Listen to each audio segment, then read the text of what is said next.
魏无羡回头看看蓝忘机，见他眸光闪烁，面色照以往，似乎是放松了那么一点点，又转头自暴自弃道：“是，魏无羡来找江厌离，无非是因终身大事敲定，心里高兴，忍不住来找师姐分享。不过，若是没有金子轩在中间插足，便完美了。照这样子看，他师姐嫁金子轩这事儿是无论如何也拦不住了。不止那金子轩在他家师姐面前晃晃悠悠不死心，江厌离的心思也在那只招摇的孔雀身上。看来金江两家联姻也指日可待。思及此，魏无羡冷睨金子轩一眼，手在陈情上反复摩挲着，盘算着若是这金子轩有那么丁点儿对不起师姐，自己该从何处下手。江城也是如此，因为有道理一事在旁干扰。眼神许是更可怕些，指尖旋绕一簇紫色流光，隐约可听见电光炸裂的噼啪声。江厌离哭笑不得，与魏无羡议事过后，他才出神一会儿，两个弟弟便又沉不住气了。魏无羡那边好说，可是要嫁两个人的江城这边确实难办。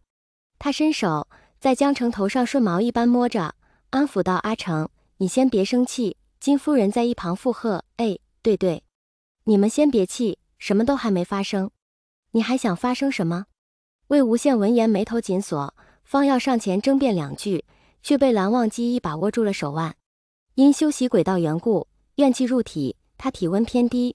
蓝忘机虽瞧上去自带冷气，一身白衣飘飘，淡色的眸子一扫，便令人不寒而栗，手却是暖的，被他握住的腕部微微发烫。郁结之气散得无影无踪。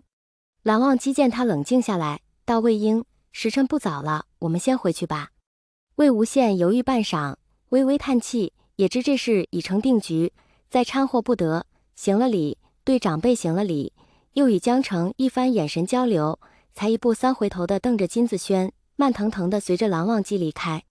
江厌离之事全部交由江城处理，魏无羡也算放心。对于金子轩，他们俩从小对付惯了，也摸清了性子，虽然如今看来是败个彻底了，可若不将金子轩坑掉一层皮，他们这些年也算白活了。由此，金陵台这边几乎再没有事情值得惦念。魏无羡急着将自己嫁出去，前几日自从察觉那点小心思后，便整日黏着蓝忘机，如今更是寸步不离。又想去云深不知处自己婆家转一转，昭告所有人他蓝二公子道侣的身份。次日难得早起了那么一个多时辰，一同蓝忘机先行离开金陵台。因是临时决定，两人走前特意去江氏那边拜别。昨日似乎并未商议至太晚，江厌离神色并无异常，倒是江城、魏无羡：“江城，你这是怎么了？”憔悴且心累的江宗主懒得理他，眼神在导致自己如此的两人身上打转，一脸的恨铁不成钢，问道：“你来作甚？”魏无羡答：“我与蓝湛回云深不知处了，来与师姐和你说一声。”江城江城咬牙吸气，努力按揉着太阳穴，道：“魏无羡，你就这么着急？”魏无羡点头：“不错，江城你也快与蓝老先生定日子哈。最近的吉日把我送出去算了。”江城道：“择日不如撞日，干脆现在就把你打包装轿子里送云深不知处去如何？”魏无羡摇摇头，双手合十，作许愿状，闭眸道：“这倒不必，吉日还是要选的。祝我与蓝湛长长久久，百年好合。愿江城江晚银江宗主能早日寻得道侣。”江城两人别了江城与江厌离，再去蓝启仁眼前晃了一圈。魏无羡舔着脸笑得又乖又甜，这才少得了几个白眼。待他们将事情办妥，御剑出发时，也将近50了。蓝忘机将自己身上八爪鱼一般的魏无羡扶稳，辨认了方向，正欲往姑苏那边启程，魏无羡却两手将他的脸扳过来，眯着眼吻了一下，道：“蓝湛，先回趟莲花坞。”蓝忘机如今也有些习惯魏无羡如此动作，除去耳尖泛了些粉，倒也看不出什么来。他问道：“为何？”魏无羡道：“随便还在莲花坞，去取一下吧。”蓝忘机深深看了他一眼，心念一动，碧晨听话的调转剑身，向着西边莲花坞的方向飞去。魏无羡不确定道：“你都不问问我为何要回去拿随便的吗？”蓝忘机冷静道：“不问。”魏无羡凑过去：“真不问？”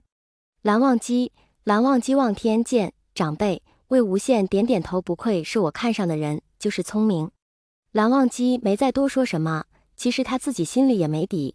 原本蓝忘机对于他灵力一事关心已久，射日之争那段时日忙得很，两人见面机会也少。蓝忘机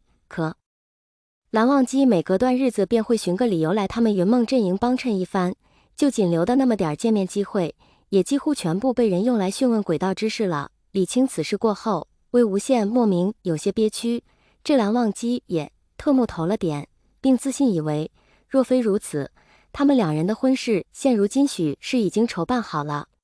怎么了？魏无羡平日话多得很，尤其是在蓝忘机身旁，即便此人本身话少，他那张嘴也能叭叭叭地唠上半天。